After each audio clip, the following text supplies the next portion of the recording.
Todos fechados. Livro do profeta Daniel, capítulo de número 16. Ezequiel, perdão. Vocês estão certos, eu estou errado. Profeta Ezequiel, capítulo de número 16. Versículo de número 4.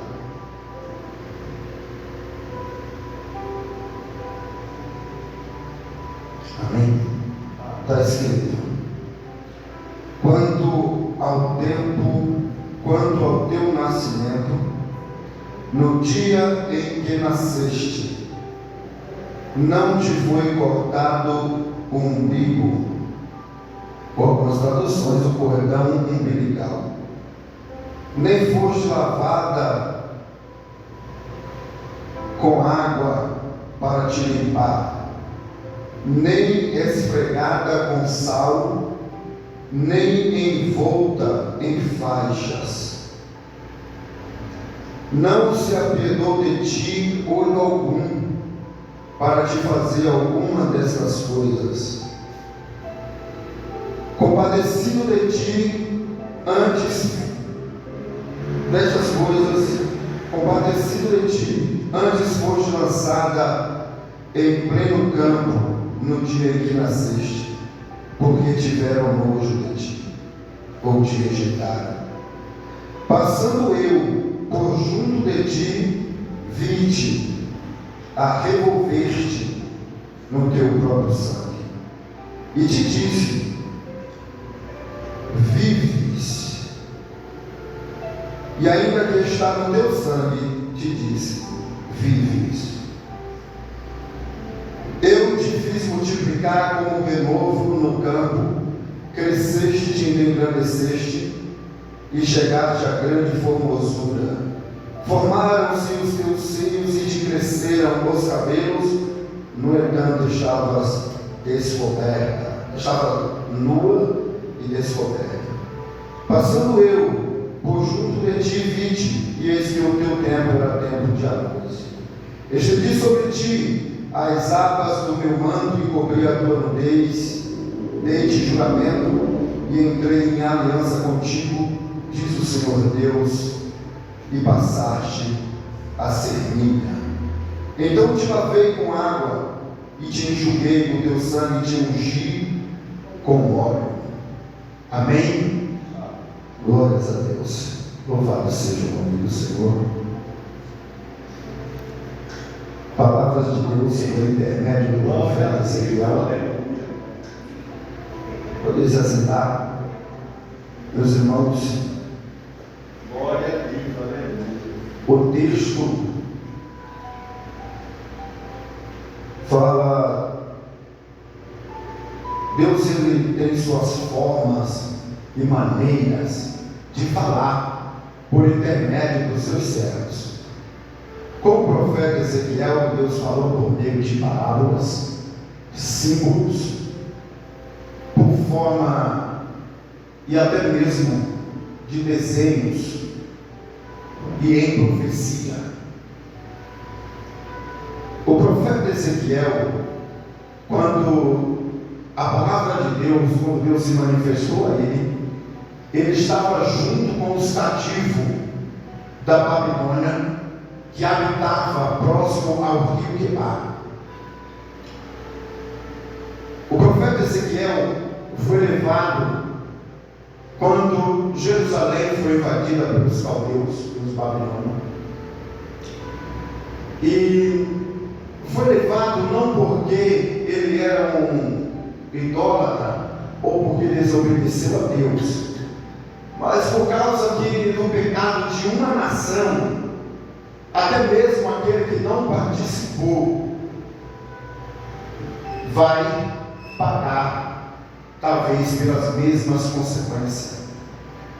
Visto que quando uma nação inteira perece ou padece, no meio dela tem pessoas que não cometeram tal ato, mas por fazer parte, estar no meio, também sofrem as consequências.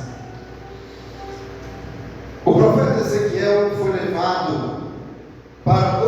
veio juntamente com os cativos de Judá,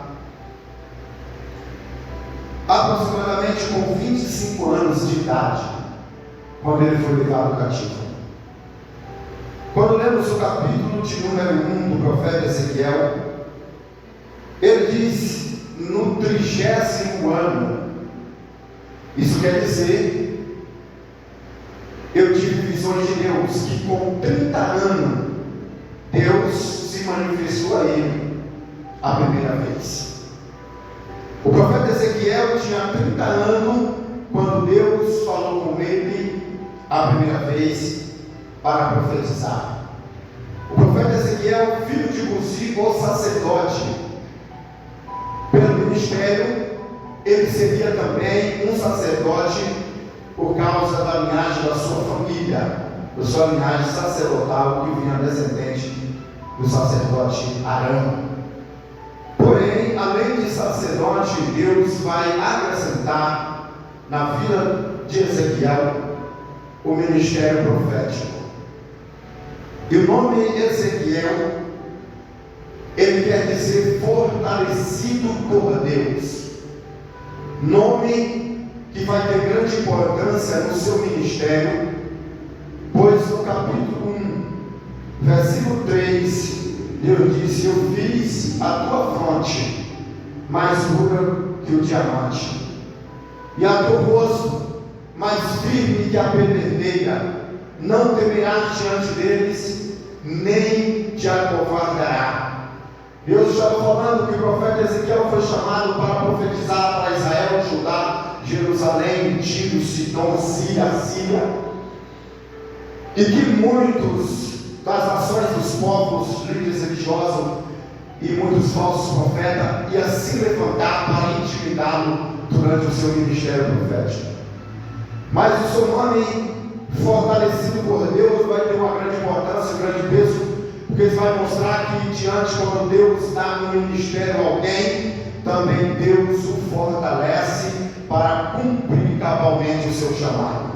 E assim Deus diz: não tenha medo nem se espante, porque eu estou contigo e ninguém ousará levantar a mão para te fazer mal. Visto quando Deus te chama, Deus faz uma promessa, Deus protege, porque você carrega algo precioso que pertence ao Senhor dos Exércitos. A Escritura diz que Deus se manifesta no capítulo de número 1, versículo 2. Ezequiel diz: e ali o Senhor se apresentou para mim, e eu tive visões de Deus. Capítulo 1, versículo de número 2.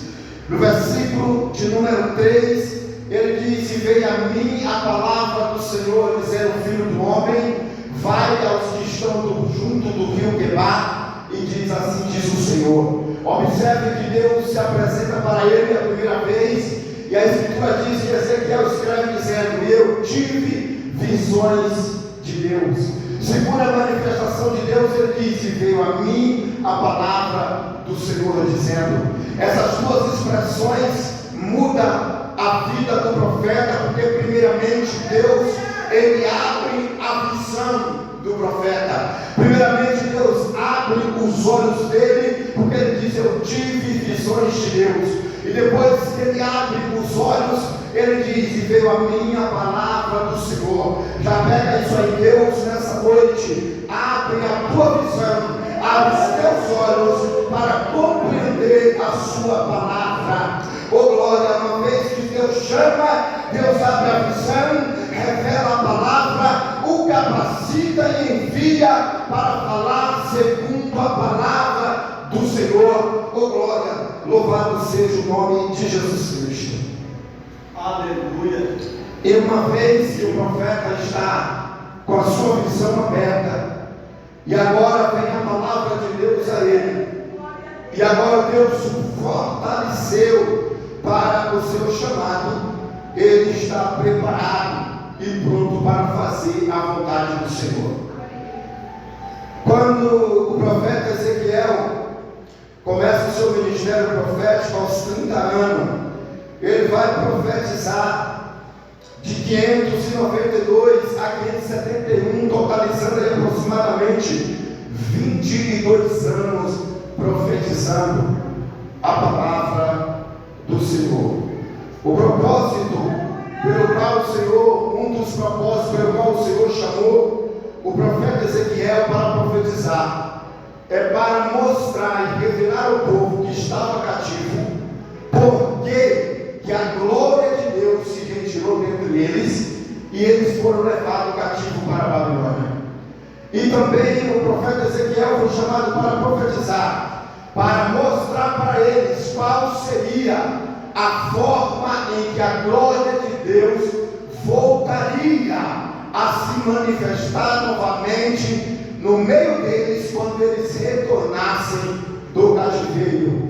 Nós percebemos que o cativeiro não foi um abandono de Deus, não foi ali lançado para que eles morressem, mas o cativeiro foi para mostrar para o povo de Deus que sem a presença de Deus eles não tinham força alguma contra os seus inimigos, que sem a presença de Deus entre eles estavam como uma cidade com um muro derribado, aonde os seus inimigos entravam e saíam a hora que quisessem, fazia baderna, entrava e até fazia morada, e eles não poderiam fazer nada, porque sem a presença de Deus o homem é fraco, é falível, é falho, e o inimigo passa a dominar os seus territórios. Vamos observar que Marcos capítulo número 5, no seu evangelho, ele diz que um homem estava nas terras de Gadara, e ali ninguém se aproximava, ninguém chegava perto, as pessoas já tinham medo de ir naquela cidade, porque um homem possuído por 6.000 demônios atormentava a cidade, ninguém conseguia prendê-lo, ainda que tentassem, prenderam ele com grilhões, com corrente, mas a Escritura diz que nada segurava ele, porque o inimigo o mantinha acorrentado. A Escritura diz que ele causava pânico, terror naquela cidade, ninguém já passava por aquele caminho, e tratava a cidade de Gadara como um lugar amaldiçoado, porque o diabo, os seus demônios que governavam aquela província. A Escritura diz também que ele abandonou a sua casa, abandonou a sua família, abandonou o seu lar, e já não vivia em uma casa, mas entre o sepulcro, se cortando, se ferindo, talvez se mexeu até nos túmulos dos mortos. Mas a Escritura diz também que um dia Jesus Cristo disse: eu vou visitar a cidade de Gadara. Talvez alguém disse: rapaz, esse homem vai arrumar um problema, porque tem um homem lá tribulado que todo mundo desvia o caminho, é lugar amaldiçoado, é lugar terrível, é lugar de tormento, ninguém tem paz naquela cidade.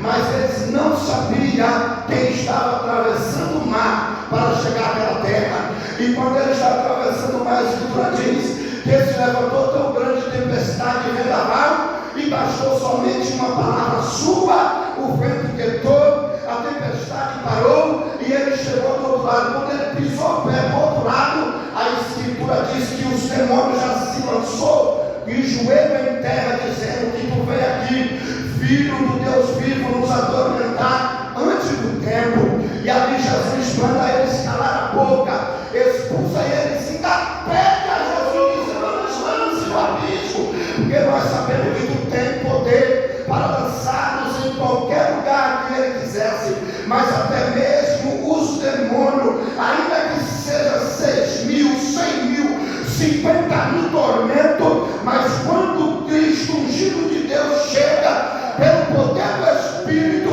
ele nem falou nada para o Espírito, ele só chegou, os demônios já se lançou em terra, dizendo: oh, por que tu vem nos atormentar? E Jesus os expulsa daquele lugar, porque a presença de Deus chegou na cidade de Gadara. Aquele homem foi liberto, e quando alguém olhou e disse, olhou para ele, já estava sentado conversando com Jesus, vestido em perfeito juízo. Aí ele disse: eu vou seguir esse homem. Para onde tu foi? Eu vou. Jesus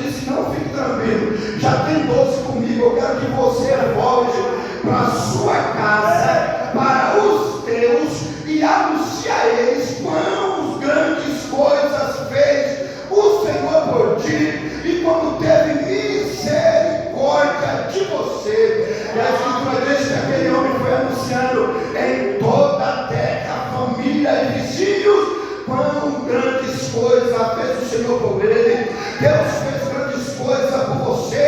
Deus te deu paz, perfeito juízo e restabeleceu, reintegrou aquele homem à sociedade novamente, coisas que eram impossíveis aos homens, pois eles tentaram, mas fracassaram e disseram: vamos desistir, porque é impossível que nós consigamos. Já aprendemos com o William, corrente. Tentamos de toda forma ajudar ele, mas toda a ajuda foi falível, não adiantou, até que Cristo chegasse e dissesse: agora basta. Louvado seja o nome do Senhor. Glória a Deus. Glórias ao nome de Jesus Cristo. E assim muitos outros, como a viúva que morava na cidade de Naim, que já havia perdido o seu marido, agora o seu filho estava morto, e o funeral já estava a caminho, quando de repente naquela estrada, depois de uma curva, aparece alguém dizendo: buscar daí, não enterre ele agora não. E alguém disse: mas já morreu, já fizemos o sepulcro, comprando caixão, gastando tanto dinheiro com o velório desse rapaz, e agora ele disse para a gente parar, se ele está morto, já foi constatado o óbito. Mas Jesus disse: deixa eu falar com ele primeiro, depois vocês decidem o que vai fazer com o corpo. E assim, alguém decreta o fim, a falência, o fim de tudo, acabou nessa história. Dali não se levanta mais.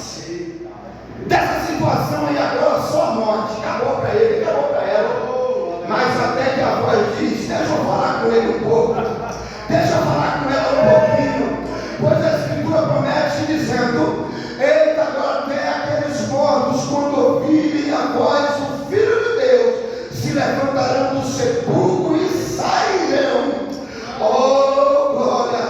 E o homem chamado Lázaro também estava no sepulcro, estava já fedendo há 4 dias e ainda tinha uma pedra para tampar ele lá dentro. Mas quando alguém chegou e disse: deixa só eu falar com ele, o Senhor não vai adiantar não. O cheiro já está bem aqui, ó.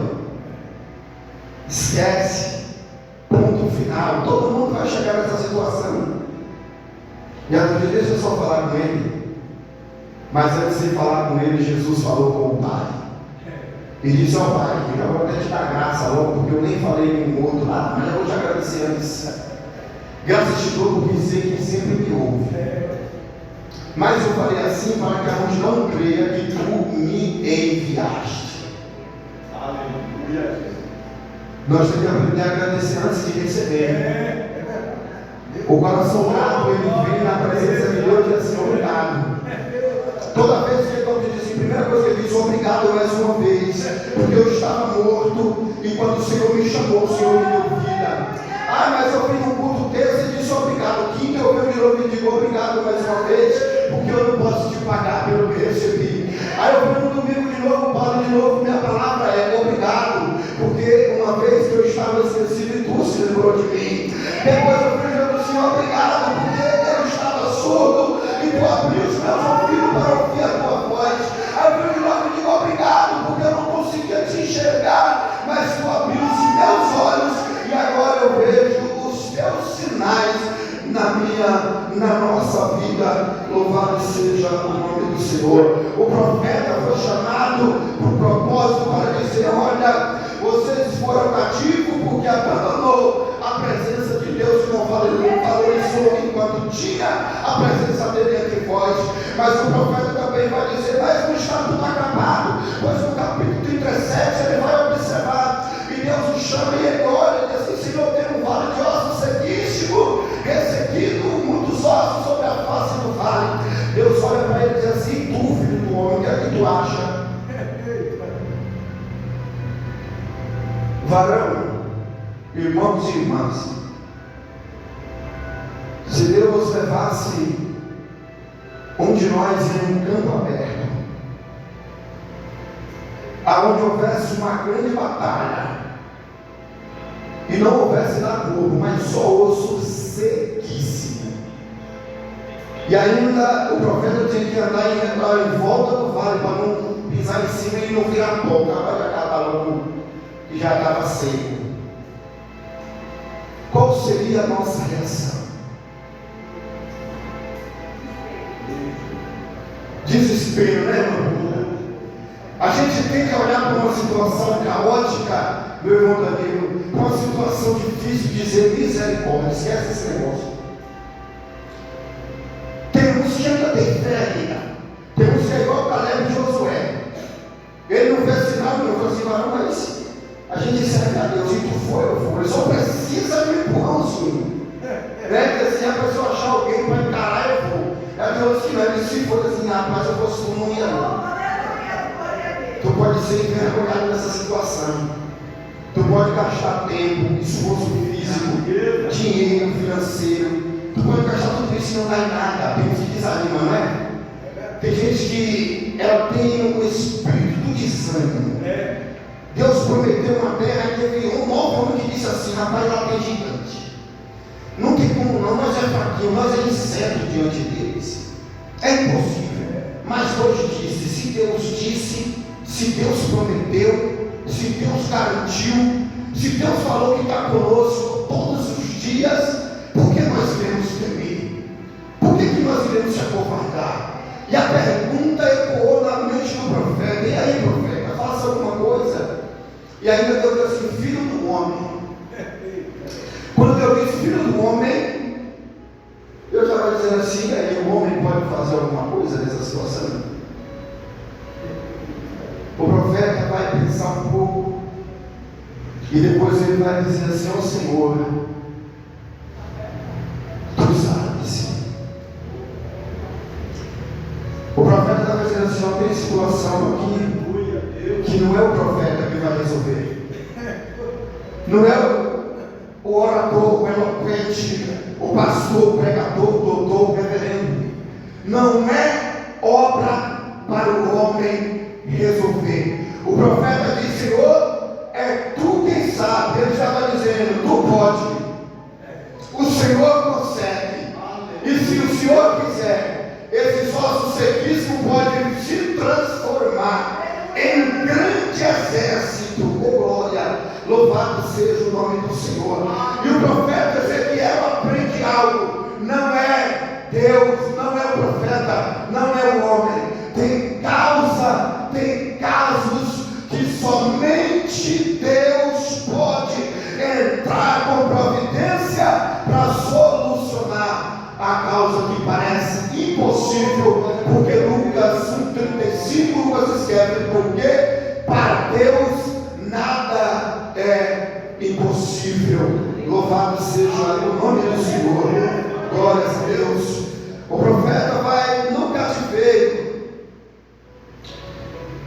E ali ele não ficou se murmurando, questionando, dizendo, mas eu nunca fiz nada errado, eu sempre andei direitinho, por que eu estou vendo todo esse cativeiro? Não, ele estava ali porque o propósito de Deus era para que ele estivesse ali para profetizar. Tem alguém que quando as bênçãos acontecem, ele fica saltando e regozijando, que é uma maravilha, mas quando Deus coloca ele no funil, dizendo, você vai profetizar aqui, aí ele diz, não Senhor, mas não era isso que eu tinha em mente, não foi bem assim que eu pensei. Se eu pensasse que fosse assim, eu não tinha nem ingressado nesse negócio do ministério. Por isso Jesus disse, nós estudamos hoje, Jesus disse, muitas coisas eu tinha para falar para vocês, mas eu não vou falar. Conforme a caminhada, o Espírito Santo vai te capacitando, te revelando, te ensinando. Porque se eu contar tudo, tu vai desistir. É verdade. Quando os irmãos de José lançou ele numa cova, talvez ele pensou, meus irmãos é cruel, não me ama, tem uma inveja, e certamente eles tinham, mas o propósito não era esse. O José ficou triste por muito tempo, magoado. Os seus irmãos mentiu para Jacó, dizendo, uma fera, uma besta fera comeu o menino. Olha a roupa dele cheia de sangue. Olha que história terrível e dramática. Eles voltam para casa e dizem, ó pai, é que a roupa do menino não encontrou só a roupa, porque a besta fera comeu. Mas ele tinha vendido o próprio irmão para o Egito como escravo por 30 moedas de prata. Olha só, não está brincando, não precisa ser humano, é brincadeira. Aí, que família boa, né? Aí vendeu o menino, o rapaz chegou no Egito como escravo, no rei orou e disse assim: esse daí é saudável. Eu choro os dentes dele. É jovem, forte, saudável, isso aqui vai me dar lucro. Compre ele, 30 moedas. Vai para dentro, vai trabalhar para o rei, para dentro do palácio. Isso aqui vai me deixar no palácio, é com aparência. Educado. Põe aí, vamos treinar ele na ciência do Egito. Depois ele está dentro do Egito, vendido como um escravo, carregando a preciosa semente. E Deus preservando ele, porque tinha algo precioso nele que pertencia a Deus. Tem alguma coisa de Deus em você? Está fraco? Tem alguma coisa de Deus em você? Então fique em paz, Deus te preserva. Deus te preserva, porque que coisa preciosa pertence a Deus, habitando dentro de você. Aí colocaram ele dentro do palácio. Aí ele falou isso: nossa, que menino bonito. Vou me envolver com ele, José. O que é que tu acha? José diz: não, eu não posso, porque eu não vou pecar. Eu não posso pecar e ainda o meu Senhor confiou em mim. Eu não vou trair este homem. E ela se insistiu por muito. Já disse assim: rapaz, você é bonita, mas eu não posso, porque eu carrego uma preciosa semente. Eu não posso perder isso, porque se eu perder isso, eu vou morrer no Egito.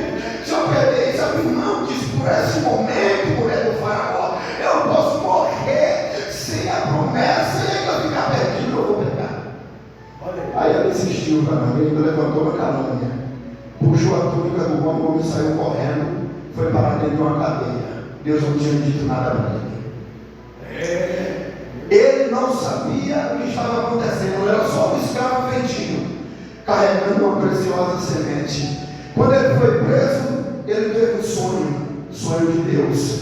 E o Coro disse: eu quero que tu interprete, me diga o que foi que eu sonhei e me dê a interpretação. Como é que eu vou adivinhar o que tu sonhou, pai? Ele não, mas disse que tem em tu o Espírito dos deuses excelente. Revela aí o que foi que eu sonhei e me dê a interpretação. Ele revela o sonho da interpretação, porque o Espírito de Deus estava sobre ele. E aí ele sai da prisão e ele diz assim, porque ele diz: olha, esse sonho que tu teve aí, rapaz. Aí ele diz assim: o José nem puxou para ele, tá? Porque quem é servo de Deus não precisa puxar a sardinha para si só, né? Ficar se bajulando, se promovendo. Ele sabe o que ele disse? Ele disse: não, põe um homem aí, um homem de caráter, para conduzir os negócios. Ele nem se promoveu, porque a gente não precisa ficar se promovendo. Deixa que Deus te apresente. Deixa que no momento certo Deus diz: eu vou tirar você da minha aljava e vou apresentar. Oh glória, louvado seja o teu nome, Jesus. Mas tem que suportar o processo, viu? Na caminhada, varão, tem que, às vezes é lançado na cova, é vendido. Às vezes alguém vai dizer assim: não, a besta-feira comeu ele, já morreu. Vai dizer assim, né? Ele não se levanta mais não, ele já era, né? Ele ainda vai dizer para os outros: nós sabemos que o José morreu, a besta-feira já levou ele. Mas ele escondido em Deus, e o propósito se cumprindo. Oh glória! Aí ele olhou para dizer assim: eu não vejo ninguém mais capacitado do que é tu. Eu não vejo alguém mais capacitado que você, José. E a partir daquele momento ele se torna governador. Quando ele se torna governador, toda a terra padecia de fome. Ele diz assim: 7 anos de escassez, 7 anos de bênção. Meu Deus, a mensagem foi para o outro lado, mas amém. Aí nós vamos pegar esses 7 anos, vamos recolher semente no celeiro. Oh glória! Você tem semente? Ele guardou as sementes e disse assim: esses 7 anos a gente vai só guardar semente, porque vai ter um tempo aí. E quem não tiver abastecido, quem tiver vazio, não vai aguentar. Vai precisar estar cheio, alimentado, forte. Oh glória! E ele vai guardar esses 7 anos. Quando passou os 7 anos, aí a Escritura diz que houve fome em toda a terra. E José estava com o celeiro cheio. Porque no tempo da bonança, ele disse: o tempo está bom, o tempo está favorável, eu estou com saúde, minha condição financeira está boa, as coisas estão dando certo. Ao invés de eu ir relaxar um pouco, sabe o que eu vou fazer? Vou buscar mais, vou me fortalecer mais, vou ler mais, vou jejuar mais, vou me prostrar, vou me humilhar mais, porque no tempo de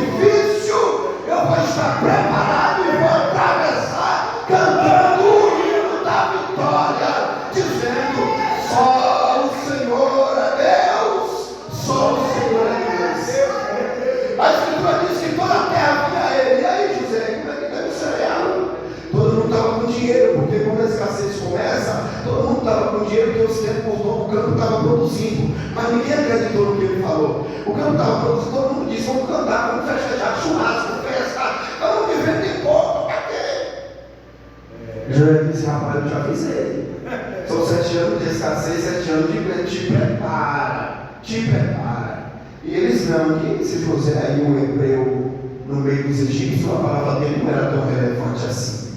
De escravo, só chegou a ser governador porque o rei aí, né? Ele dizia assim: a capacidade ele não estava aí não.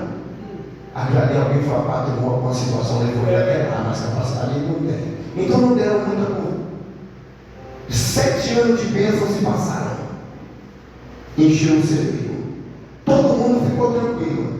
Aí começou os 7 anos de escassez. Quando começou a escassez, todo mundo tinha dinheiro para comprar.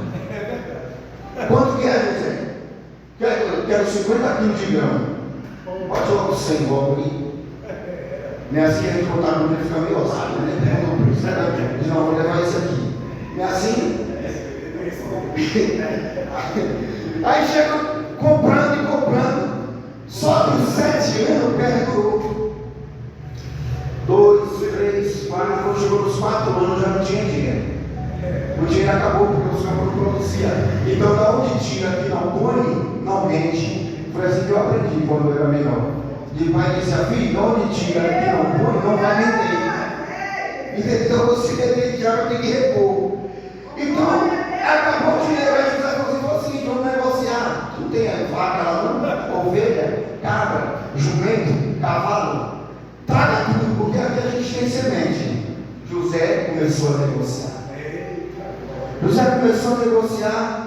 De repente acabou os animais, acabou, foi tudo, não tinha mais nada. Em 7 anos, castigando o mundo antigo. José disse: sobrou o que lá? Agora só tem as terras. José disse: nós negociamos as terras também. Começou a vender terra por alimento, porque não deu ouvido à palavra do Senhor. Vamos negociar as terras. Diz que o José comprou as terras de todo mundo. E agora? Sem dinheiro, sem ovelha, sem cabra, sem jumento. E agora sem terra. Para plantar, para cultivar. E o José lá com o seu celeiro abastecido. Um homem que foi jogado como escravo, vendido.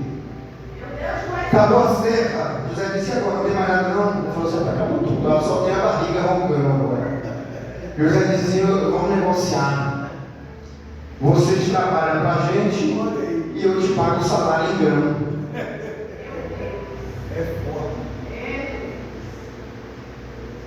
Só porque não deu ouvido a voz de Deus. Porque se José disse: vai vir 7 anos de escassez, se eles ouvissem, eu vou preparar também. Mas não deram ouvido a palavra de Deus e tiveram que se vender por alimento. E a Escritura diz que até os irmãos de José e até o seu pai Jacó tiveram que ir até José para comprar grão e trocar por alimento. Nesse momento que José vê os seus irmãos, ele poderia dizer: agora eu vou me vingar. Chegou a minha vez, agora que eu estou no poder, chegou a minha vez de castigar eles. A Escritura diz que o sentimento dele foi chorar e chorar e chorar. Diz que ele ficou com raiva, ele ficou alegre, ele ficou triste, ele ficou zangado, todo tipo de sentimento passou no seu coração. Aí depois ele nem se recompôs, lavou o rosto e disse: eu preciso me apresentar com postura. Ele chegou diante de seus irmãos e falou assim: oi, é eu, José. E aí? Meus irmãos entrou em desespero: meu Deus, que foi que nós fizemos com o nosso irmão? E antes que eles pedissem perdão, disseram assim: nos perdoa pelo que a gente te fez. Ele falou assim: ó, hoje não é dia de tristeza. Se alegra porque para a conservação da vida foi que Deus me enviou diante de vós. Ô glória! Aqui José disse: não tem espaço para sentimento de vingança.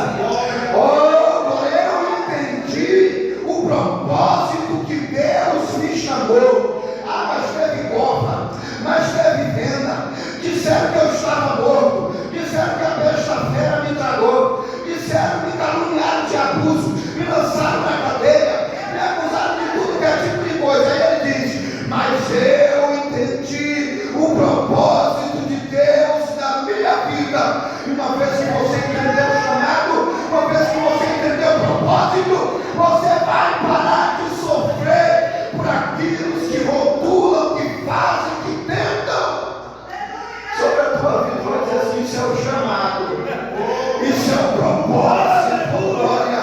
Eu estou no caminho da promessa, e o caminho da promessa também tem os seus pedregais. O caminho da promessa também tem suas dificuldades, suas barreiras.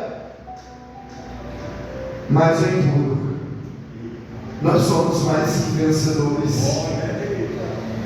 Deixa eu entrar no texto, senão eu não vou pegar o texto.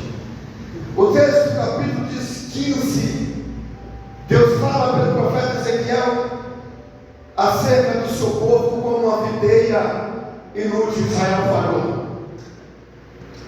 No capítulo de número 16 que lemos, ele fala da infidelidade de Jerusalém contra Deus. Israel mais uma vez falhou. O versículo que lemos diz, só para a gente ratificar: quanto ao teu nascimento, versículo de número 4, eu vou abordar aqui, porque senão eu não consigo pregar o texto. Quanto ao teu nascimento, no dia em que nasceste, não te foi cortado o cordão umbilical, nem foste lavada com água para te limpar, nem esfregada com sal, nem envolta em faixa. Glória a Deus. O Senhor, usando a linguagem metafórica e uma parábola para falar do povo de Deus acerca de uma videira infrutífera, no capítulo 16, para falar da infidelidade, ele retrata uma criança recém-nascida, uma criança que acabou de nascer, se tornou jovem, adulta e depois cresceu. Resumidamente, ele disse: quanto ao teu nascimento, não foste cortado o teu cordão umbilical. O problema que levaram eles para o cativeiro é que na promessa que Deus fez aí em Êxodo capítulo de número 23, versículo de número 23, o Senhor disse para ele: o meu anjo vai convosco, e a minha presença estará no meio de vós, vos dará a terra dos heteus, dos heveus, dos jebuseus, dos fariseus, e ali uma terra que mana leite e mel. Então somente eu quero que vós não adoreis os deuses dele, nem se curveis perante as suas imagens, nem adote os costumes deles, nem dos cananeus, nem dos jebuseus, nem dos fariseus, nem dos heveus. Então somente se mantenha puro e expulse eles da terra, porque eu estou dando a terra para vocês, porque essa é a terra da promessa. Quando Deus diz pela boca do profeta Ezequiel: vocês não cortou o cordão umbilical, ele está dizendo: vocês trouxeram para si raízes e costumes cananeia dos heteus e dos heveus, coisas que vocês deveriam cortar o vínculo, cortar o ciclo, vocês manteve com vocês. Ele falando de uma criança, quando nasce, é necessário ela cortar o cordão umbilical, onde fica a placenta. Então, a partir dali, ela passa a ser uma criança livre e não necessita mais da barriga da sua mãe. Então, ele está dizendo: vocês era para ser livre, cortar o cordão umbilical das raízes cananeias e eteias pelas quais vocês viveram entre eles. Mas eles não cortaram o cordão umbilical, mesmo servindo a Deus, trazia costume e tradições de adoração cananeu e eteu dentro do seu povo. Ele diz: não cortaram o cordão umbilical, nem foram lavadas com água. Visto, quando a criança nasce, ela precisa ser lavada. Deus está usando uma linguagem metafórica de uma criança recém-nascida para falar de Israel, do povo de Deus, de Jerusalém, quando começou. Ou seja, toda criança quando nasce, começa-se agora um ciclo de vida.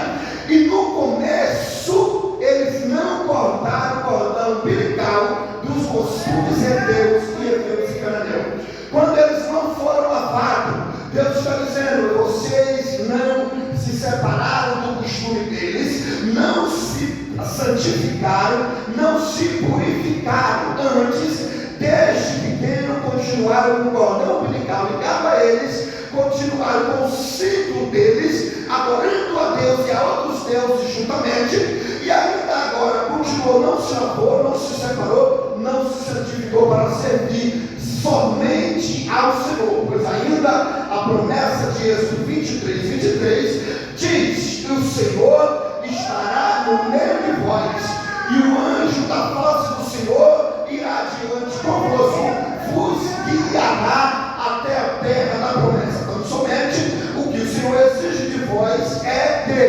dê ouvido a toda a palavra, porque o meu nome está sobre ele no vosso meio. Louvado seja o nome do Senhor. E não foi lavada com água para te limpar, nem esfregada com sal, visto que quando a criança nascia no Antigo Oriente, logo no seu nascimento, a mãe lavava ele, depois esfregava sal no seu corpo para a purificação da pele, para, louvado seja Deus, fortalecimento da sua pele. Esfregava sal na criança, depois passava-se azeite de oliva, falando do cuidado da mãe para com uma criança recém-nascida, para que ela crescesse saudável, forte, bem cuidada, mostrando assim os cuidados. Aí outra palavra que o profeta Ezequiel diz no capítulo 16, versículo número 4: nem foste esfregada com sal, nem envolta em faixa. Aleluia, Jesus, glória a Deus. O profeta Ezequiel estava declarando em linguagem metafórica. Quando Israel começou, quando Jerusalém ainda era uma criança, quando o meu povo ainda era pequeno e não era ainda uma nação, eles não foram cortados o cordão umbilical, não foram lavados com água para purificação, não foi esfregado com sal para crescimento forte e saudável, e nem foi envolta em faixas. Quando a criança nascia, recém-nascida, o primeiro passo de uma criança recém-nascida é o quê? Cortar o cordão umbilical. Ele já passa a ser uma criança independente, já não depende mais diretamente da placenta materna para viver. É dado-se um banho nela, e no Antigo Oriente ele esfregava sal na criança para crescer forte e saudável. Depois passava-se azeite e enfaixava a criança com pano, tecido de linho, para que a sua estrutura crescesse reta, firme, e não houvesse nenhuma deformação na criança, não houvesse nenhuma deformidade na estrutura óssea da criança.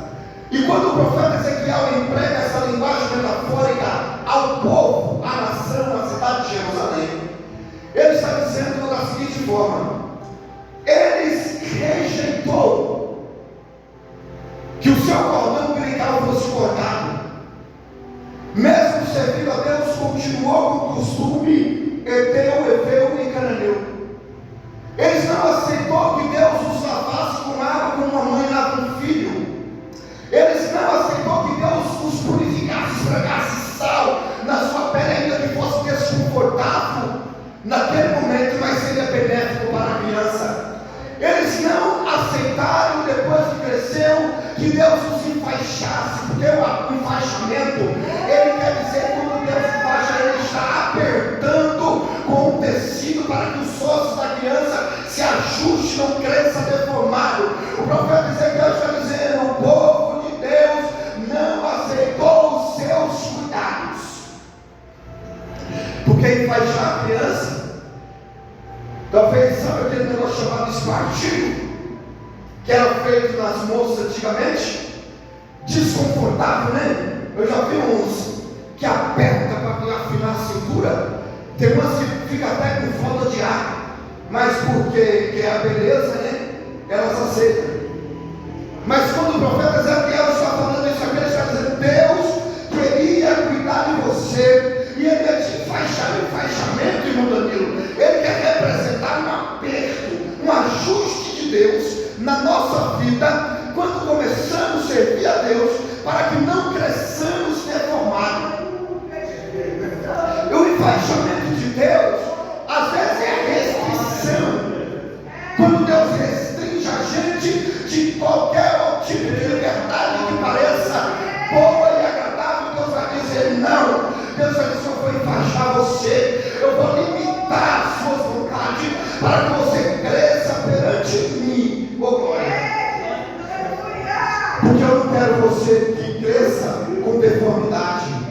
Pois quando você crescer, quando você já estiver maduro na minha presença, quando você já estiver em uma estatura maior na minha presença, eu não quero você andando curvado, deformado, com um caráter deturpado, disfarçado de liberdade. E às vezes Deus nos coloca em lugares apertados. E ali há pessoas que dizem assim: Deus está me castigando. Por que isso está acontecendo na minha vida? Não foi para isso que eu fui para o Evangelho. Mas quando Deus enfaixa, quando Deus acocha um pouco, sabe? Deus diz: eu estou moldando você, eu estou forjando o teu caráter, para que tu cresça forte, para que tu não tenha deformidade, não ande encurvado com a coluna torta, para que tu não ande maquejando aqui na minha presença, porque eu quero que alguém firme, saudável, com uma fé firme no Senhor. Ah, mas por que Deus faria isso comigo? Quando lemos Lucas capítulo número 2, a Escritura diz que chegou o dia da contagem do recenseamento, pois todo aquele que pagava tributo deveria entrar na contagem do recenseamento. E a Escritura diz que Jesus estava na Galileia. Oh glória, os pais de Jesus estavam na Galileia, Maria ainda estava grávida. Quando ela subiu a Jerusalém para o dia do recenseamento, a Escritura diz que cumpriu-se o dia de parto dela. E quando se cumpriu o dia de parto dela, a Escritura diz que não houve lugar para eles na estalagem. Como as estalagens estavam cheias, porque era tempo de migração, mas a profecia está se cumprindo, a Escritura diz que ela vai para uma manjedoura, para um estábulo, lugar de ovelha. Por isso, por Isaías profetizou que ele foi como cordeiro mudo, levado ao matadouro perante os seus tosquiadores, e ele não abriu a sua boca. Por isso ele nasceu dentro de um estábulo. E quando ele nasceu, pode ler Lucas 2, nasceu dentro de um estábulo, 67. Quando ele nasce, a primeira coisa que Maria faz: corta o cordão umbilical, dá um banho no menino, esfrega sal nele, e depois enfaixa ele e deixa ele envolto em um pano. Aqui não é detalhe. Aqui Deus, pelo profeta Ezequiel, está dizendo assim: o meu cuidado com você, às vezes, vou te apertar um pouquinho. Oh glória! E quando Deus enfaixa o aperta alguém, ele diz: Deus está sendo malvado comigo. Não, é cuidado de Deus.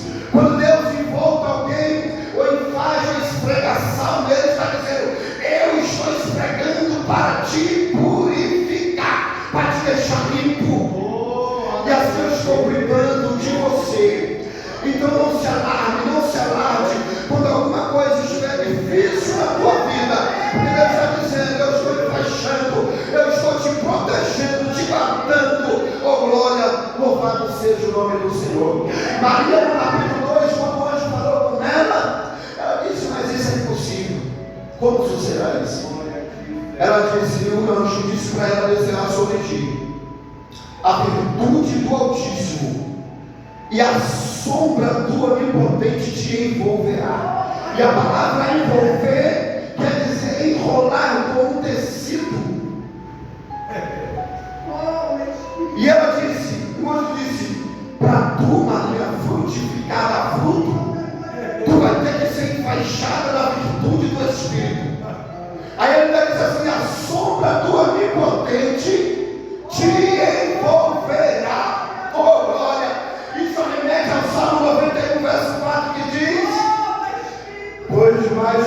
sua perna, eu estarei seguro e debaixo das suas asas, porque sua verdade é escudo e também é broquel.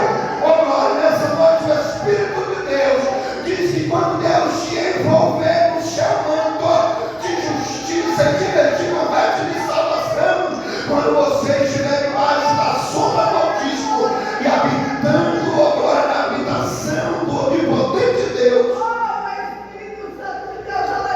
Ele diz: tu estarás seguro, não terás medo do espanto noturno, nem praga alguma chegará à tua tenda, nem peste que se propaga na escuridão. Louvado seja o nome do Senhor. E nem do laço do passarinheiro, nem com a pedra que se colocaram para que tropeçar, o Senhor guardará o teu caminho. Oh glória, louvado seja o nome do Senhor nessa noite. Louvado seja o nome do Senhor nessa noite. Oh glórias a Deus. O Senhor te envolverá no seu manto. Oh, louvado seja o nome de Jesus Cristo. E quando o Senhor aperta ou enfaixa alguém dizendo: isso aqui é para cuidar de você, para o teu crescimento. Oh, glória. Tem pessoas que confundem a libertinagem com liberdade. A liberdade de Deus tem limite. A liberdade de Deus dá também tem restrição. Não é porque Jesus me tornou livre que eu posso dizer assim: agora eu faço o que eu quero, com quem eu quero, o que eu quiser, quando eu quiser, com quem eu quiser. Não. O Senhor nos deu por um limite, porque eu estou cuidando de você. Oh glória. Eu não quero dizer que vivemos em um tempo onde a restrição de Deus parece tortura, a correção de Deus parece tortura. Não, a Escritura diz: Deus, eu corrijo o filho que eu amo e açoito todo aquele que recebo como filho. Oh glória. E ele diz: filho meu, se você está sem correção do pai, é porque você não é filho, é um bastardo. Porque todo aquele que não tem pai não aceita. Aqui, você não é meu pai, porque você está me corrigindo, não é assim? Mas aquele que diz assim: você, ó Deus, é o meu pai, e eu aceito a tua correção, pode me lavar com água. Pedro já disse: não lave logo o pé não, Jesus, lave logo o corpo todo. Aí Jesus disse: não precisa, calma, você já está lavado pela palavra que eu tenho pregado. Vou lavar só o seu pé, porque os seus pés é formoso, porque você anuncia a boa nova, mas seu pé é todo sujo. Eu vou lavar para que os seus pés sejam formosos para anunciar as boas novas. Por isso, deixa eu esfregar sal em você. Você sabia que o nome salário vem da palavra sal? Porque antigamente o pagamento dos soldados era feito com sal. O sal hoje se tornou algo perigoso para o hipertenso, porque ele tem várias químicas. Mas o sal natural antigamente era usado pelo soldado para fortalecê-los na guerra e nos campos de batalha. Também era tão caro e precioso que era pago ao soldado em sal, por isso veio o nome salário. E aí Jesus diz assim: vós são o sal da terra, porque sem sal nada se conservava. Eu lembro na minha época de jovem, ainda quando meu pai peregrinava de lugar em lugar, a gente não tinha geladeira, então a carne era salgada com sal, colocada lá no fumeiro, lá, ficava lá com salgado, para conservar. Quando Jesus disse: vocês são o sal da terra, ele está dizendo assim: olha, a terra ainda é conservada, porque a minha igreja ainda está na terra. Porque se eu tirar a minha igreja da terra, a terra apodrece. E aí teve gente que, por do nada, nós lá dentro de uma armada dizendo: nós aí, os matados, os conservadores. E ele fez uma boa pregação, porque aquele que está conservado não apodrece. E os alimentos no tempo de guerra eram conservados justamente dentro da lata para não apodrecer. Porque aqui geladeira vai ter no campo de guerra. Então ele está fazendo assim, ó: no tempo da guerra, somente os que estão conservados permanecerão intactos, servirão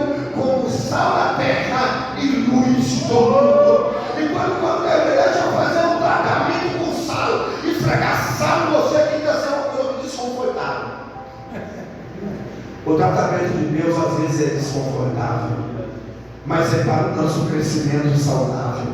Ser embaixado por Deus é às vezes ter restrições e ser um pouco apertado por Ele, para que Deus não quer que você cresça deformado. Oh glória! Quando Ele diz, eu vou dar um banho, deixa eu limpar você, Deus está dizendo, deixa eu cuidar de você, deixa eu cuidar da sua vida, deixa eu cuidar da sua família, deixa eu cuidar dos teus projetos. Oh glória!